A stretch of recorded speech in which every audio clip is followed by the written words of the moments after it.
So ఇది వచ్చేసి బాదం పాలు అనమాట. నేను నార్మల్గా బాదం పాలు అంత తాగను, బట్ ఇప్పుడు తాగాలి కాబట్టి తాగుతున్నాను. ఇది వచ్చేసి బాదం కీర్ అండ్ పిస్తాది జ్యూస్ అనమాట.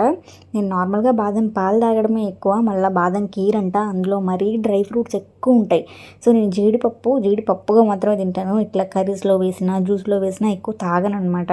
ఇంక అందుకే తను వచ్చేసి బాదం కీర్ తీసుకున్నాడు, నేను వచ్చేసి పిస్తా తీసుకున్నాను. ఇట్లా నైట్ గీతాంజలి 2 మూవీ చూస్తున్నాము. మంచి ఫన్ అండ్ హర్రర్గా ఉంది. టైం వచ్చేసి 1:10 అవుతుంది. ఇంకా పడుకోకపోతే మార్నింగ్ లేగడం కష్టం అని చెప్పేసి నిద్ర రాకపోయినా పడుకున్నాను. పడుకునే ముందు మస్ట్ అండ్ షుడ్గా నేను చేసే పని ఆల్మండ్స్ నానబెడతానమాట మార్నింగ్ కోసం. అండ్ ఇంకా మన ఇంట్లో పక్కాగా ఒక పని మాత్రం ఖచ్చితంగా చేయాలి, గ్యాస్ అనేది ఆఫ్లో ఉందో లేదో చూసుకోవాలి. అండ్ జండు బామ్ లేకుండా నాకైతే నిద్ర అసలుకే పట్టదు. ఈ మధ్య అరికాల నొప్పులు బీభత్సంగా వస్తున్నాయి కాబట్టి దీన్ని రాసుకొని కొంచెం ప్రశాంతంగా ఫీల్ అవుతూ పనుకుంటానమాట. అంతే ఈ వీడియో.